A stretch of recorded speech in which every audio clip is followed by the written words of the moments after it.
My son told me he was taking me for a routine checkup. Instead, he drove me to a nursing home in my own car, handed me a bag he and his wife had packed for me, and took my house keys. They left me in a sterile room believing they had taken everything. They thought they had won, but they made one mistake. They left me with my memories, my mind, and a plan. Before I tell you how I turned their world upside down, I want to know where you're listening to my story from. Let me know in the comments below. And please like this video and subscribe to the channel if you believe that respect for our elders is non-negotiable. The silence was the first thing that hit you. Here in the house I built with my own two hands. The silence had gotten louder since Rose passed. It was a Tuesday morning. The Atlanta sun was trying its best to cut through the morning haze, casting long shadows across the kitchen floor. I sat at our little oak table, my hand resting on the back of her empty chair. The wood was still smooth, just like she liked it. For 2 years I had sat like this, drinking my coffee and talking to her as if she were still right there, about to tell me to stop worrying so much. The smell of sawdust and old memories clung to the air in this house, a perfume only I could appreciate. Then the phone rang, its shrill sound slicing through the peace. It was my son Jamal. His voice was different these days. It had a certain polish to it, a smooth corporate tone that didn't sound like the boy I'd taught how to ride a bike in the driveway right outside this window. It sounded like his wife Tiffany. "Hey Dad, just checking in. You doing okay?" The question was a formality, a box to be ticked. I told him I was fine, that the azaleas were about to bloom. I tried to talk about things that mattered, things with roots, but he was always in a hurry. He pivoted the way a salesman does when he's about to make his pitch. "So Dad, Tiffany and I were talking. We're a little worried about you in that big house. All those stairs. It's a lot for one person to handle." I gripped the phone tighter. It wasn't the first time he'd said this. The words were always coded in concern, but they felt sharp underneath. "I'm fine, Jamal. I've been managing these stairs for 40 years. He sighed, a sound of practiced patience. "I know, Dad, I know. But things are different now. We just think maybe it's time to consider some other options. For your safety." Options. That was her word. Tiffany's word. It was a sterile, impersonal word for uprooting a man's entire life, for erasing his history. I could almost hear her whispering in the background, coaching him. I thought about the back porch I added myself, the one where Rose and I would sit and watch the fireflies on summer nights. I thought about the pencil marks on the door frame in the hallway, tracking Jamal's height from a little boy to a man who now stood taller than me but somehow seemed smaller. This house wasn't just wood and nails. It was a living thing filled with the echoes of our laughter, our arguments, our lives. It was the last piece of Rose I had left. "There are no other options, son. This is my home." The line went quiet for a moment. I knew he was looking to his wife for the next line. "Look, Dad," he finally said, his voice strained. "Tiffany and I are going to come over this weekend. We can talk about it properly then. We just want what's best for you." He hung up before I could say anything else. I sat there, the dial tone buzzing in my ear. A cold feeling washed over me, a feeling that had nothing to do with the morning chill. A conversation wasn't what they wanted. They wanted a surrender. And they were coming to get it. That Saturday, their car, a sleek white SUV that looked completely out of place in my humble driveway, pulled up right on time. Jamal got out first, looking uncomfortable in a pressed polo shirt. Tiffany followed, gliding out of the passenger seat like she was stepping onto a red carpet. She wore a bright sundress and sunglasses so big they hid half her face. She was holding a large, glossy folder. My stomach tightened. I knew that folder meant business.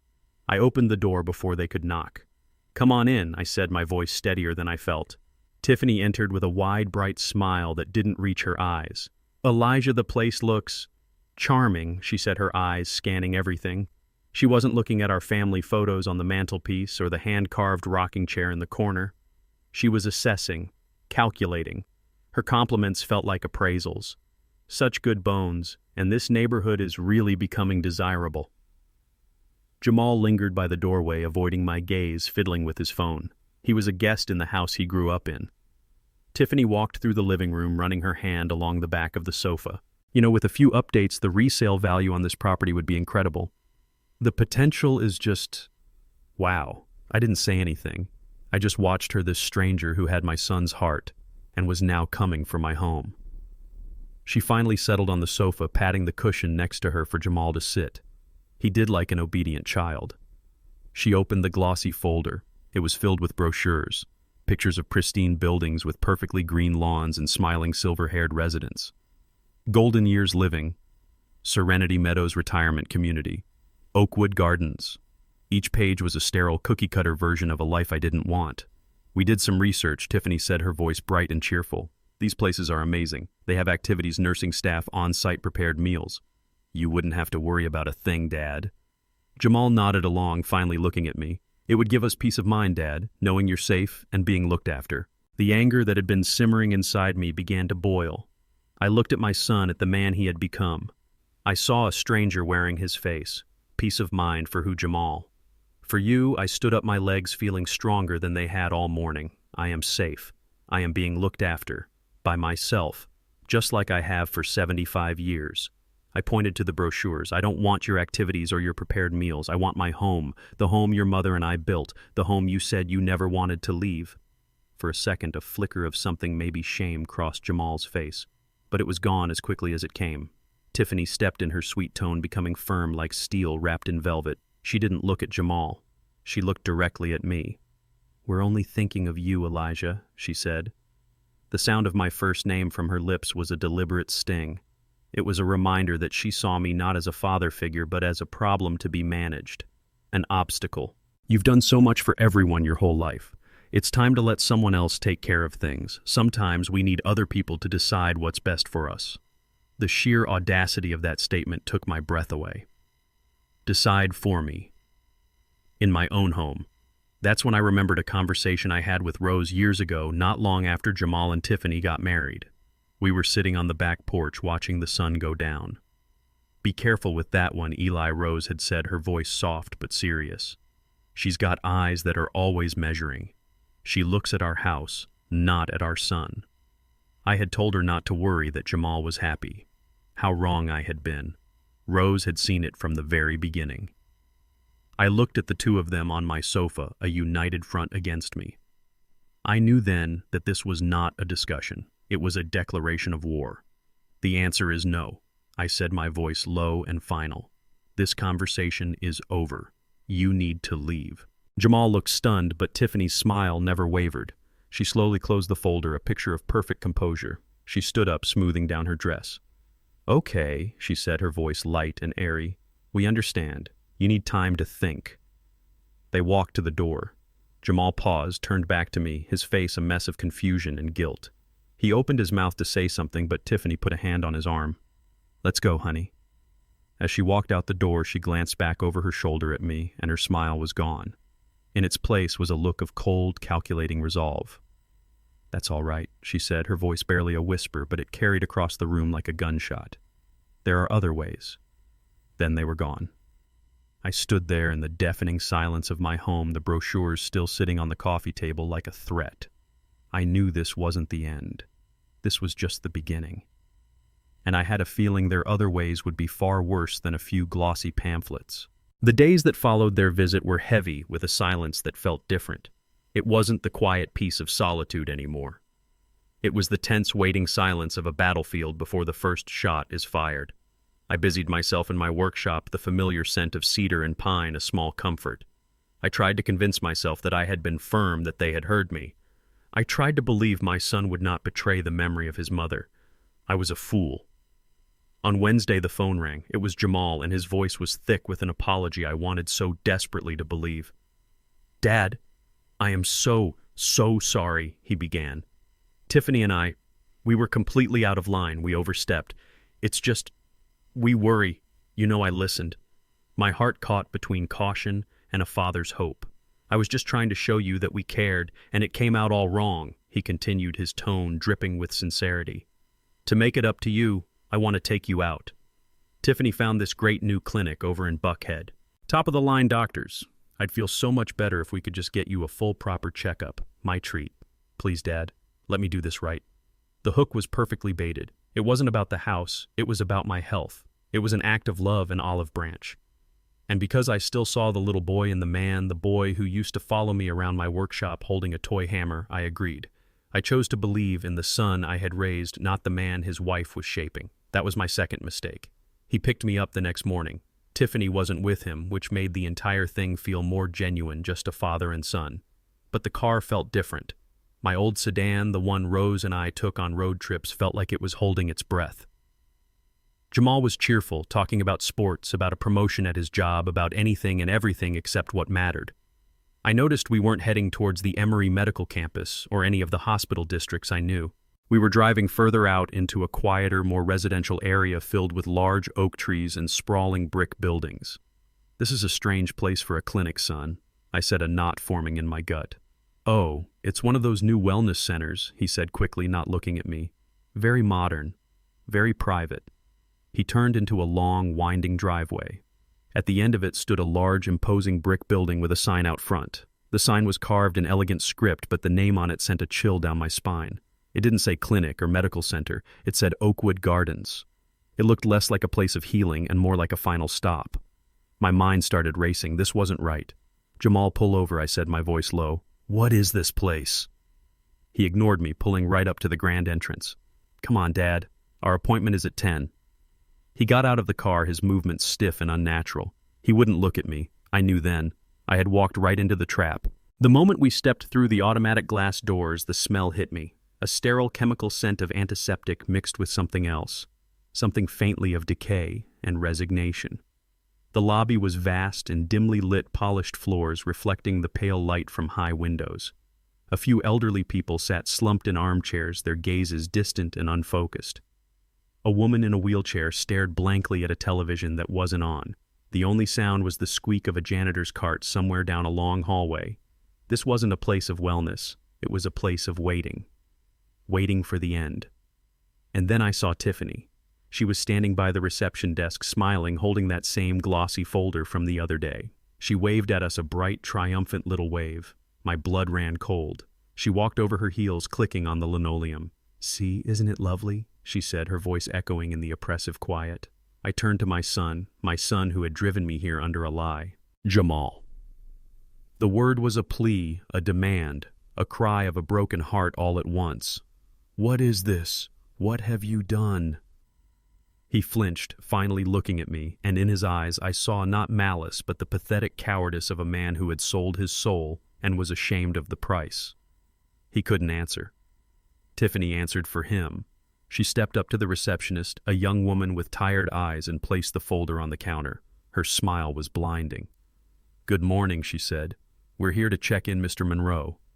The world seemed to tilt on its axis. The air left my lungs. I grabbed Jamal's arm, my grip surprisingly strong. "No," I said, my voice trembling with a rage I hadn't felt in decades. "Jamal, you tell her. You tell her we're leaving. Right now." He just stood there, frozen, a statue of a son. Tiffany turned back to me, her smile gone, replaced by a look of condescending pity. She placed a hand on my shoulder, and I shook it off like it was on fire. "Now, Elijah, let's not make a scene," she said, her voice low and sharp. "This is for the best. We've handled everything." She slid the folder across the counter to the receptionist. "The paperwork is all in order." Through the plastic cover, I saw a document, a medical power of attorney, and I saw my own signature at the bottom from years ago after a small surgery. A document I had signed in trust, a tool I had given my son to protect me, now being used as a weapon to imprison me. They had it all planned. Everything. They had a room waiting. A nurse appeared holding a small duffel bag. My duffel bag. I recognized the scuff marks on the leather. They had packed my things. They had gone into my home, through my drawers, and packed a bag for my own exile. That was the final, most intimate betrayal. The nurse tried to lead me down the hall, but I stood my ground. I looked at Jamal one last time. "Your mother," I choked out. "Your mother would be so ashamed of you." For the first time, a tear welled in his eye, but he did nothing. Tiffany stepped between us. She held out her hand. "The keys, Elijah. The house and the car. We'll keep them safe for you." It wasn't a request. I didn't move. Jamal reached into my jacket pocket, his hands shaking, and pulled them out. The keys to my life. He placed them in his wife's waiting palm. She closed her fingers around them, a look of pure victory on her face. They led me to a room at the end of a long, quiet corridor. It was small, painted a pale, lifeless yellow. It had a bed, a small dresser, and a window with a view of a brick wall. The nurse put my bag on the bed. "You can get settled in. Lunch is at noon." Jamal mumbled something about visiting soon, about this being the right thing to do. Tiffany just smiled. "We'll manage everything from here," she said. Then they left. The door clicked shut behind them, the sound of a lock sealing my fate. I stumbled to the window. I was just in time to see them walk out the front entrance. Tiffany was laughing, tossing my car keys in the air and catching them. My car. She got into the driver's seat, Jamal got in the passenger side, and they drove away. They drove away in my car from the prison they had built for me to go live in the home I had built with my wife. The shock finally gave way, and a wave of despair so heavy it felt like drowning washed over me. I sank onto the hard mattress, the fight completely gone from me. They had won. I don't know how long I sat there. An hour, maybe 2. The pale yellow walls seemed to be closing in. This was it. This was how my story was going to end. A proud man, a carpenter, a husband, a father, reduced to a resident in room 2B waiting for lunch. Then I thought of Rose. I thought of her in the final months when the sickness was trying to steal her from us. She never once complained. She never once gave in to despair. I remembered her grabbing my hand one night, her grip weak, but her eyes fierce. "Straighten your back, Eli," she'd whispered. "A Monroe man doesn't bow his head. You fight. You always fight." Her voice was as clear in my head as if she were sitting right next to me, and something inside me shifted. The despair didn't just disappear. It burned away, leaving behind something hard and cold and clear. Rage. But it was a quiet rage, a focused rage. They thought they had buried me, but they had only planted a seed. They had been thorough. They took my keys, my car, my home. They had the power of attorney. They left me in a place where they controlled the visitors, the calls, the schedule. They thought they had stripped me of all my power. But they had overlooked 2 things. They had left me my mind, which was sharper than they could ever imagine. And in their haste, in their arrogance, they had forgotten about the small, simple object in my pocket. My cell phone. They had taken the keys to my house, but they had left me the key to their complete and utter destruction. It was right there, buzzing silently in the palm of my hand. The game wasn't over. It had just begun. The door clicked shut, the sound echoing in the small room like the closing of a coffin lid. I stumbled to the window, my hands pressed against the cool glass. I was just in time to see them walk out the front entrance. Tiffany was laughing a bright, ugly sound. She tossed my car keys in the air and caught them with a flourish. My car.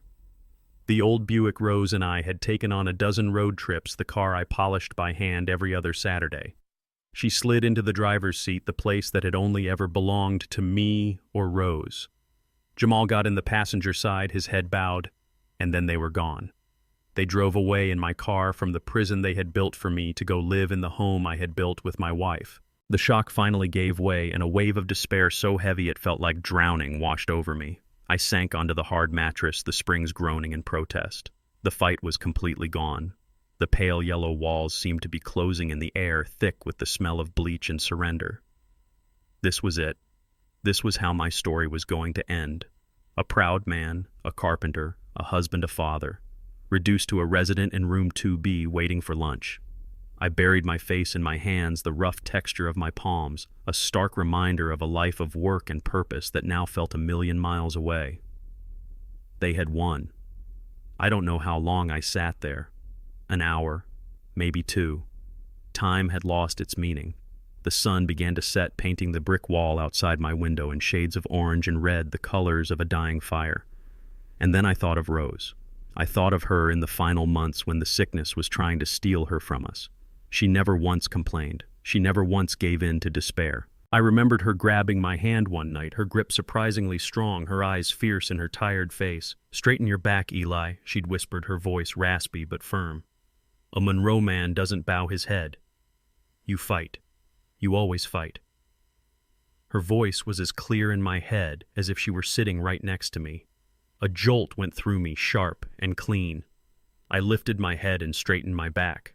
The grief was still there, a deep, aching wound for the son I had lost. But something else was rising through it. The despair didn't just disappear. It burned away, leaving behind something hard and cold and clear. Rage. But it was a quiet rage, a focused rage. The fire in my chest hadn't gone out. It had just banked low, turning into a hot, patient coal. They thought they had buried me, but they had only planted a seed. I stood up and began to pace the small room, my mind for the first time in days working with sharp, cold clarity. They had been thorough. They took my keys, my car, my home. They had the power of attorney. They left me in a place where they controlled the visitors, the calls, the schedule. They thought they had stripped me of all my power, leaving me as helpless as a child. But they had overlooked two things. They had left me my mind, which was sharper than they could ever imagine. And in their haste, in their arrogance, they had forgotten about the small, simple object in my pocket, my cell phone. I pulled it out. The screen lit up a beacon in the dimming room. They saw a tired old man. They didn't see the carpenter who knew how to measure twice and cut once. They didn't see the man who knew that to build something strong, you first need a solid plan. I was not a prisoner. I was a craftsman. And this was just a new kind of project. I needed tools. I needed allies. My mind flashed back to the chaotic check-in, the faces in the lobby, the staff. Most were busy, their expressions professional but distant. But there was one, a young nurse, the one who brought my bag to the room. Her name tag said Imani. When she had looked at me, her eyes weren't filled with the pity I saw in the others. They were filled with a quiet understanding, a flicker of empathy. That was a start. I opened my contact list, my thumb scrolling past the names of old friends, neighbors, family members who didn't know what had happened. Then I saw the name I was looking for. Marcus Thorne, attorney at law, my friend for over 30 years, a man as sharp as a freshly honed chisel, a man Rose had trusted completely. A plan began to form not all at once but in pieces, like fitting together the joints of a fine piece of furniture. It was a long shot full of risks. But it was a plan. It was a weapon. They had taken the keys to my house, but they had left me the key to their complete and utter destruction. It was right there, buzzing silently in the palm of my hand. The game wasn't over. It had just begun. The next morning, the sun rose on a different man. I was still in room 2B. The pale yellow walls were still my cage, but the man inside it was no longer a prisoner. He was a general. And this sterile, quiet facility was my command center. The first rule of any good strategy is to understand the terrain and the enemy. So I began to play the part they had assigned to me. I became Resident Monroe. When they brought the bland, lukewarm oatmeal, I ate it without complaint. When they handed me a small paper cup with my morning pills, I swallowed them with a nod. I was quiet, compliant, and slow in my movements. To the staff, I was just another old man fading into the routine. To them, it was surrender. To me, it was camouflage. My primary target was Imani. I watched her. She moved differently than the other nurses. They were efficient, which I respected, but they were hurried. They saw tasks, not people. Imani saw people. She would pause for an extra second to adjust a pillow. She would make eye contact. She listened. For 2 days I said nothing of my plan. I simply engaged her. I asked her where she was from. I told her about my workshop, about the smell of fresh-cut cedar. One afternoon, as she was checking my blood pressure, I told her about the rocking chair I'd made for Rose when she was pregnant with Jamal. I described how I'd carved her initials RM into the wood right under the armrest. A man's hands should build things that last longer than he does, I told her. She smiled a genuine warm smile. My granddaddy used to say things like that, she said. He was a bricklayer. I had found my opening. The next day, I waited until she was on her rounds and the hallway was quiet. Imani, I said, my voice low. Can I speak with you for a moment, in private? She looked around, then stepped into my room, leaving the door slightly ajar. I didn't waste time. I told her everything. The lie about the checkup, the stolen keys, the power of attorney, the house. I kept my voice even, laying out the facts like I was explaining a blueprint. I saw the understanding dawn in her eyes, followed by a wave of anger on my behalf. That's just awful, Mr. Monroe, she whispered. I knew something wasn't right. That's when I played my card. I need to make a phone call, I said. A private one. To my lawyer. But I can't risk anyone overhearing me. I need 5 minutes. That's all. I just need you to make sure no one comes in. The warmth in her eyes was replaced by conflict. She wrung her hands.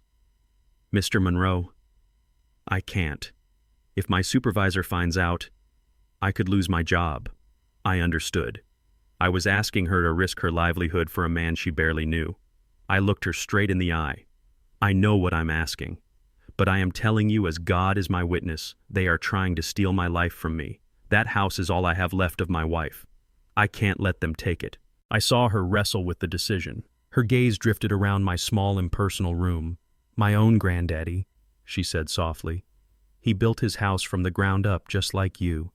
He would have hated a place like this. He would have said it had no soul. She took a deep breath. Okay, she said. 5 minutes. I'll stand in the doorway. If anyone comes, I'll tell them you're resting. My heart hammered against my ribs, not with fear, but with adrenaline. This was it, the first shot. I pulled out my phone and quickly scrolled to the letter M, Marcus Thorne. I pressed the call button. He answered on the second ring, his voice as crisp and no-nonsense as ever. Thorne. Marcus. It's me. Elijah. There was a brief pause. Elijah. Where are you? I tried calling your house. Marcus, listen to me. I said, my voice urgent and low. I'm in serious trouble. Jamal and his wife, they've put me in a nursing home, Oakwood Gardens. They lied to me. They have some kind of medical power of attorney and they've taken my house.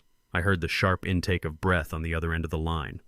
Marcus didn't ask 100 questions. He was a professional. He got it. Don't say anything else over the phone, he said, his voice now cold as steel. I'll be there tomorrow at 10 a.m. As your legal counsel, they can't deny me access. Sit tight, Elijah. Don't talk to them. Don't sign anything. We're going to fix this. He hung up. I let out a breath I didn't realize I'd been holding. Hope. It was a powerful thing. Imani gave me a small nervous nod from the doorway and then continued on her rounds. The first piece was in place. Later that evening, as if on cue, my phone rang. It was Jamal. I let it ring a few times, then answered, pitching my voice to sound weak, tired. Hello, Dad, it's me. Just calling to see how you are. Are you settling in okay? His voice was full of that fake, cheerful concern. It was like listening to a bad actor. It's fine, son, I said, putting a slight quaver in my voice. The food is, well, it's a roof over my head. That's the spirit, Dad, he said, relieved that I wasn't fighting. You'll get used to it. Tiffany and I will come visit in a week or so once you're all settled. We're just so busy getting the house in order. I could hear the smile in his voice as he said, the house. I closed my eyes. That's fine, son, I whispered. You do what you need to do. I hung up the phone. The curtain had just gone up on my little play. He heard a frail old man giving up. He had no idea he was talking to a general on the eve of battle, and my attorney was coming in the morning. The night was long, but for the first time in what felt like an eternity, I didn't feel alone in the dark. I felt Rose's fighting spirit next to me, and I felt the promise of Marcus's arrival. The next morning I was awake before the sun. I went through the motions of their routine, but my mind was 1,000 miles away, plodding, waiting. 10 o'clock. I watched the second hand on the cheap plastic wall clock tick closer. At precisely 10:01 I heard it, raised voices from down the hall. I went to my door, pressing my ear against the cool painted wood. I could hear Tiffany's voice, sickly sweet, but with an edge of hardened steel. I'm sorry, but he's resting. He's not accepting any visitors today. Then I heard a voice that cut through the years, deep, calm, and unshakable. It was Marcus. Ma'am, he said, and I could picture him standing there tall and unmovable in his tailored suit. I am not a visitor. I am his legal counsel. Denying an individual access to their attorney is a serious violation of their rights. I can explain the specific statutes to you, or you can step aside. There was a moment of shocked silence. Tiffany wasn't used to people who didn't bend to her will. I heard her stammer something, but the authority in her voice was gone. A few seconds later, there was a firm knock on my door.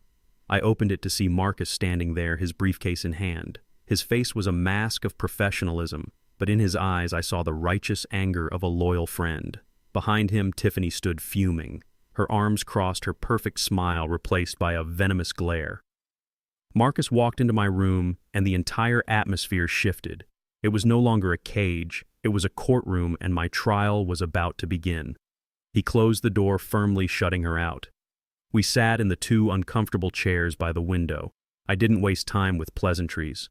I laid out the whole ugly story from the first phone call about the stairs to the moment Jamal pulled the keys from my pocket. I kept my voice steady, reporting the facts without emotion like a witness on the stand. Marcus listened without interruption, his hands steepled in front of him. He nodded slowly, his gaze never leaving mine. When I finished, the silence in the room was heavy. They were arrogant, he finally said, his voice a low growl. And greed makes people sloppy. They made a critical mistake, Elijah. He leaned forward, tapping his pen on his briefcase. That medical power of attorney, it's a powerful document. It allows Jamal to make decisions about your health care if you are incapacitated. But that's all it does. It gives him zero, and I mean zero, authority over your finances, your property, or your assets. As long as you are of sound mind and you are as sharp as you were 20 years ago, he can't sell your house, he can't touch your bank accounts, he can't do a thing. A wave of relief washed over me, so powerful it almost buckled my knees. It was the first glimmer of daylight I'd seen since this nightmare began. So, what do we do? I asked. Marcus opened his briefcase with two sharp clicks. The sound was like a judge's gavel. We don't just defend Elijah, we attack. We don't just block them, we remove the entire chessboard. He laid out the plan, each step a hammer blow against their scheme. First, he said, pulling out a document. You are going to sign a new durable power of attorney. This one is comprehensive. It covers everything financial, legal, property. And you are going to appoint me as your agent. The moment you sign this, it revokes and supersedes any and all previous documents. Jamal's medical POA will be worthless. He slid the paper and a pen across the small table. Second, with that authority, I am going to contact a trusted real estate agent first thing this afternoon. We're going to list the house for a quick sale. Cash buyer, no contingencies. We might take a small hit on the price, but we'll have it sold and closed before they even know what's happening. My mind reeled. Sell the house, the home Rose and I built. It was a painful thought, but I understood the ruthless logic. It was the only way. And the money I asked. Third, Marcus said, his eyes glinting. The proceeds of the sale will not go to your current bank account, which they might try to access. They will be deposited directly into a new irrevocable trust that I will establish in your name. You will be the sole beneficiary. They won't be able to touch a single penny of it. We are going to build a fortress around you, my friend. As he was speaking, he paused, a softer look coming over his face. He looked at me, not as a client, but as a friend. You know, Rose pulled me aside at your 50th anniversary party, he said, his voice quiet. The whole place was full of music and laughter. She grabbed my arm and said, Marcus, you promise me. If anything ever happens to me, you look out for my Elijah. He's a strong man, but his heart is too soft for his own good. I told her I would. He looked down at the papers. I'm just keeping a promise, Elijah. Tears welled in my eyes. It wasn't just about the house or the money anymore. It was about honoring her. It was about being the man she knew I was. Let's do it, I said, my voice thick with emotion. I needed a witness. I told Marcus to wait a moment. I stepped into the hall and found Amani. I asked her if she would be willing to act as a legal witness for a document. She saw the papers in Marcus's hands, saw the look on my face, and simply nodded. She came in, signed the witness line on the document with a steady hand, and then left with a quiet, "Good luck, Mr. Monroe." I took the pen. My hand was shaking, not from age, but from the weight of the moment. I signed my name, Elijah Monroe. The signature was firm, clear. It was the signature of a man taking back his life. Marcus gathered the documents, his movements efficient and purposeful. "The fight has begun, Elijah," he said as he stood to leave. "Now you just need to keep playing your part. Be weak. Be confused. Let them think they have you right where they want you." He shook my hand, his grip firm and reassuring, and then he was gone. I walked back to the window, watching him cross the manicured lawn, a soldier leaving base with his orders. For the first time in what felt like a lifetime, I felt the warmth of hope spread through my chest. That evening I lay on my bed, feeling the exhaustion of the day. I picked up my phone, my fingers idly scrolling. I found Tiffany's social media page. It was public. And there it was, a new post from just an hour ago. It was a picture of her and Jamal standing on the front porch of my house, my home. They were smiling, holding a glass of wine, the setting sun glinting behind them. The caption read, "Making this beautiful house our forever home. So excited for our new beginning. Shad blessed." I looked at their smiling, triumphant faces. They were celebrating on stolen ground, completely oblivious that the ground was about to crumble right out from under them. I smiled. A true, genuine smile. Let them post their pictures. The eviction notice was already on its way. The 2 weeks that followed were a masterclass in patience. I became the model resident of Oakwood Gardens. I was a ghost in the hallways, a quiet old man who kept to himself. I ate what they gave me. I slept when they told me, and I spoke only when spoken to. To my son and his wife, my silence was the sound of defeat. They believed they had broken me. In reality, I was a coiled spring, and every passing day the tension grew tighter. While I was playing the part of a man fading away, Marcus was a whirlwind of focused activity on the outside. Our phone calls were brief coded updates, my secret lifeline to the war being waged on my behalf. One afternoon he called. "Elijah," he said, his voice low. "We have an offer. A young family, 2 kids. They lost out on 3 other houses in the neighborhood. They're eager. It's a cash offer, which means we can close in days, not weeks. It's about 10% under what we could get if we waited, but it's clean and it's fast." I looked around my little yellow room. I thought of a young family's laughter echoing in the halls where Rose and I had grown old together. It felt right. A family, I said. Rose would have liked that. "Take it, Marcus. Sell my home." While Marcus was dismantling their future, Jamal called with updates on how he was dismantling my past. He'd call while he was at the house, his voice echoing slightly. "Hey, Dad, we're making great progress here," he'd say, his tone full of false enthusiasm. "We had to get a dumpster for all the old stuff in the attic. You and Mom sure kept a lot of junk." Junk. He called her treasured photo albums junk. Her collection of antique gardening books. The cedar chest I built for her on our first anniversary filled with the linens she had embroidered by hand. A cold, quiet fury settled deep in my bones. But on the phone my voice was a weak whisper. "Oh, okay, son, if you think it's for the best." His relief was palpable. He was so eager to believe his own lies, to believe that I was consenting to the erasure of my own life. He had no idea that every box he threw away was just another nail in his own coffin. He was so busy clearing out the house he didn't notice the inspector and the appraiser who came and went quietly one Tuesday afternoon. He was so proud of the new coat of paint he was putting on the porch he didn't see the real estate agent showing the property to the young family on Thursday morning while he and Tiffany were at work. The final pieces of the plan moved with breathtaking speed. Marcus called on a Friday. "It's done, Elijah. The papers are signed. The house is no longer in your name. The funds have been wired directly into the new trust account. They are secure. We are ready for the final move. Just give me the word." I felt a sense of profound, calm finality. The anchor to my past was gone, but in its place I felt the freedom of a ship that had just cut its lines, ready to sail into a new dawn. All I needed was the perfect moment to strike.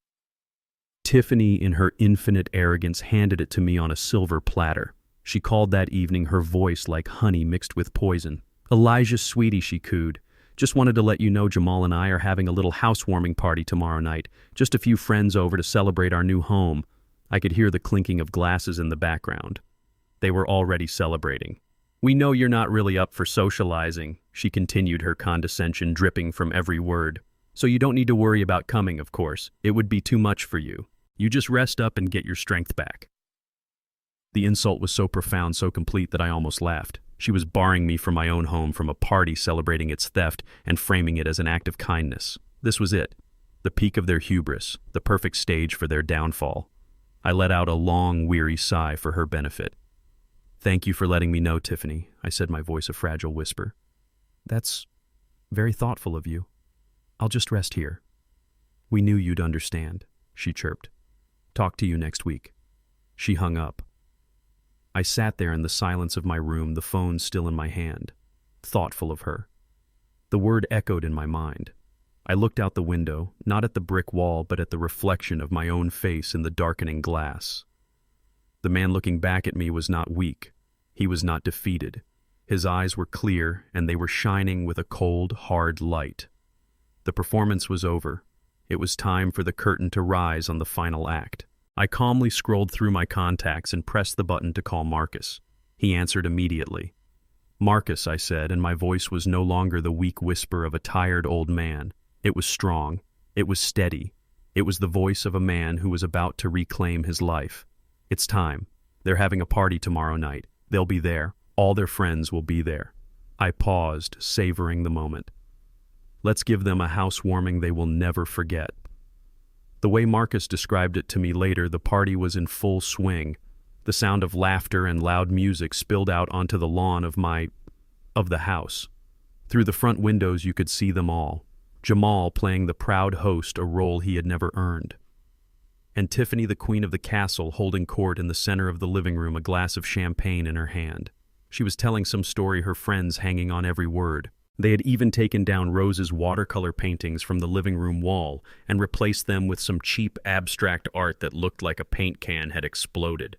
They were so comfortable in their stolen kingdom, so certain of their victory. They had forgotten the one rule every good carpenter knows: a faulty foundation will always bring the house down. At exactly 8:15 the doorbell rang, a sharp, clear sound that cut through the music. Jamal, smiling, excused himself from a conversation. "Probably the Millers. They're always late," he said with a confident laugh. He swung the door open, his smile ready, a welcome on his lips. But the smile froze on his face. It melted away, replaced by a look of utter confusion. Standing on his front porch were not the Millers. It was Marcus Thorne, dressed in a dark suit, his face calm and unreadable. Next to him stood a young couple, a man and a woman, holding hands, looking nervous but determined. And standing just behind them on either side of the walkway were two uniformed Atlanta police officers. The porch light cast long, somber shadows. It was not a party. It was a reckoning.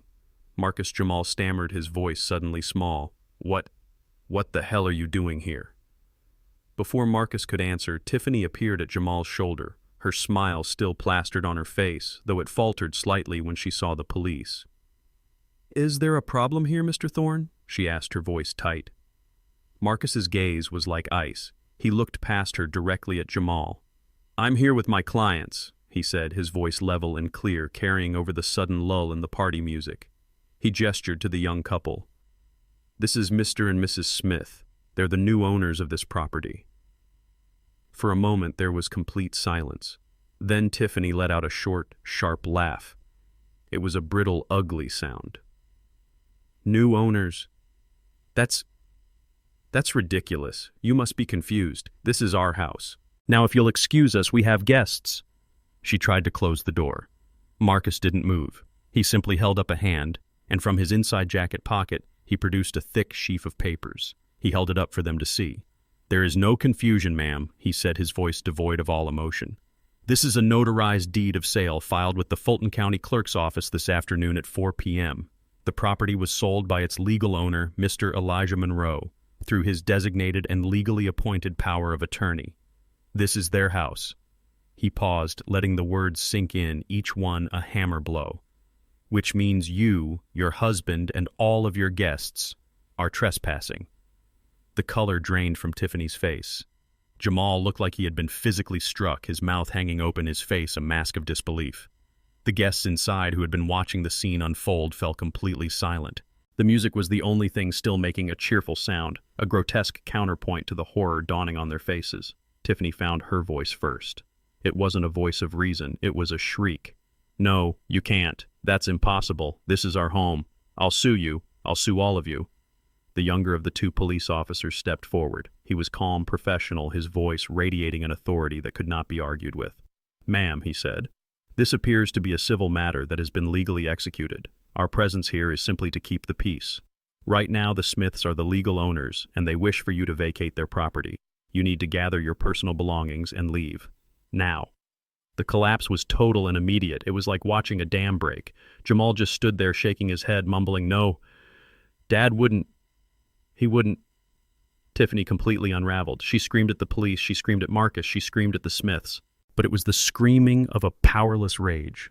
Her friends, the ones who had been laughing at her stories moments before, began to back away, grabbing their purses and jackets, avoiding her eyes.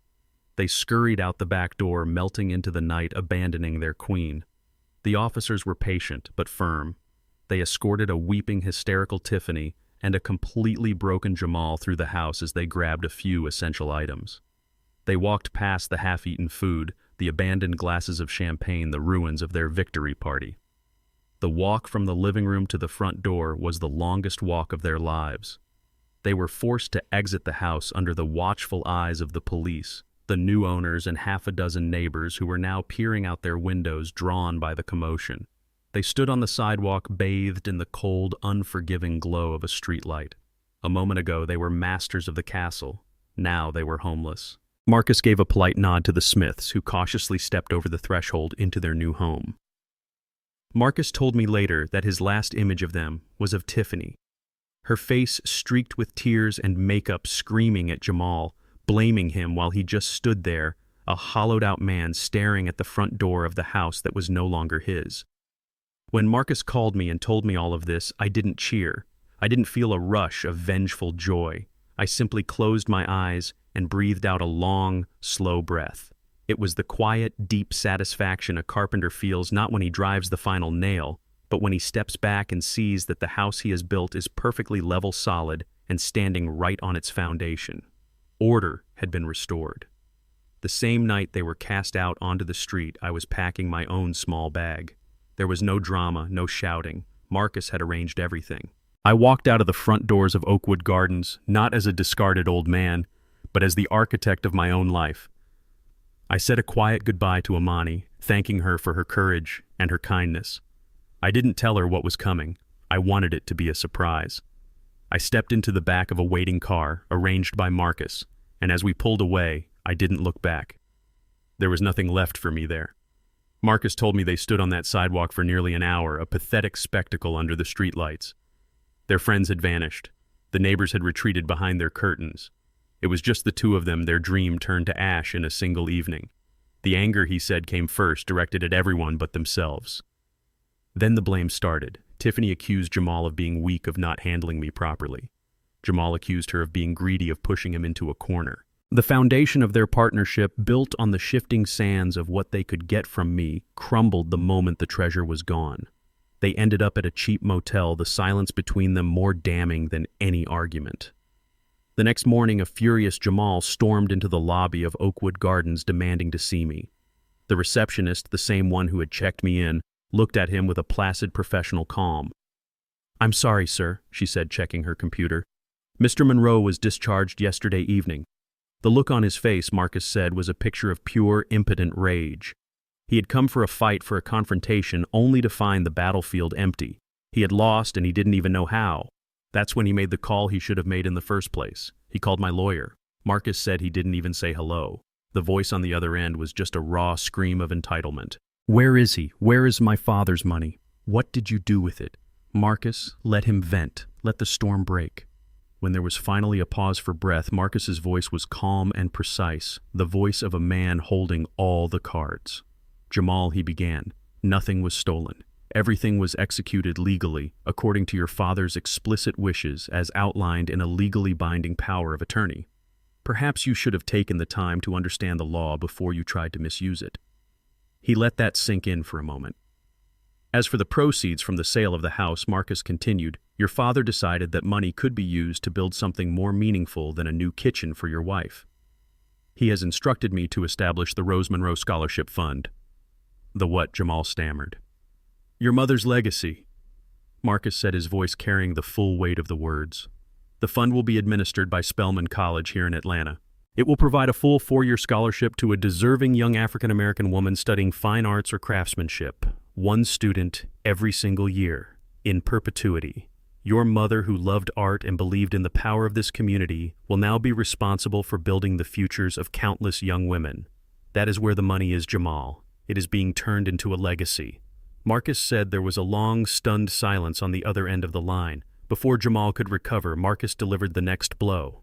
"Regarding the Buick," he said matter-of-factly, "your father gifted it with a clear and legal title to a young nurse named Imani. He believes in rewarding kindness, a concept you might want to study." Finally, Jamal found his voice, a weak, desperate whisper. "And my dad? Where is he? Your father?" Marcus said, his voice firm, drawing a final, clear boundary, is safe, comfortable, and in a place of his own choosing. He has asked for his privacy to be respected. From this point forward, all communication will go through my office. Do you understand? Marcus didn't wait for an answer. He hung up. They had lost everything because they never understood what was truly valuable. They saw a house, an asset to be liquidated. I saw a legacy. They saw me as a burden to be managed. I saw myself as a man who still had something to build. This wasn't about revenge. Revenge is a fire that consumes everything and leaves you with ashes. This was about restoration. I didn't destroy their future. I simply refused to let them steal mine. Instead, I invested it. I invested it in the memory of my wife, in the future of my community, and in the simple, profound power of a single act of kindness. That is a return on investment they will never understand. My new life began not with a bang, but with the quiet scent of fresh coffee and sawdust. My apartment is smaller than the house, of course, but the light is better. A big window looks out over the Atlanta skyline, and in the morning the sun spills across the floorboards.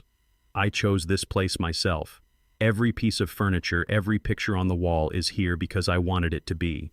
There is no greater luxury than the freedom of choice. Most days you can find me here at my small workbench by the window. My hands, which they thought were too old and frail to be of any use, are busy again. I am working on a small, intricate box carved from a piece of walnut I've had for years. It's a gift for someone I haven't met yet. On the table next to my tools, there is a letter. It's on thick, cream-colored paper. The handwriting is young and full of hope. It's from the first recipient of the Rose Monroe Scholarship Fund. Her name is Anissa. She writes that she is the first person in her family to go to college. She writes about her dream of becoming an art teacher, of bringing beauty into the world. She writes that my wife's legacy has given her a chance she never thought she would have. I have read that letter a dozen times. Each time it reminds me that what I lost was just a building. What I built in its place is a future. I look at my hands covered in a fine layer of sawdust. I look at the letter, a promise fulfilled, and I look out the window at the bustling city, a world full of doors waiting to be opened. I am not lonely here. I am free. They took my house, but in doing so, they gave me back my life. A house is built with wood and nails, but a life must be built with dignity and respect. My wife Rose, she would have liked this. She would have loved this. Our true legacy was never in the walls we owned, but in the doors we could open for others. And I, at 75 years old, finally learned how to open that door for myself. Thank you for listening to my story. If it resonated with you, please like this video, subscribe to the channel, and share your own thoughts on family and legacy in the comments below. Your voice matters. This story teaches us that true strength is not loud, but quiet, patient, and often underestimated. It reveals that our greatest assets are not material possessions, but our integrity, our minds, and the legacies we choose to build. Elijah's victory wasn't in punishment, but in transformation, turning a source of greed into a wellspring of hope for future generations. It is a powerful reminder that we must never allow others to define our worth or write our final chapter. True power lies in reclaiming our own narrative with dignity and ensuring our life's work builds something that will outlast us. What did you think of the way Elijah created his final legacy? Share your thoughts in the comments below.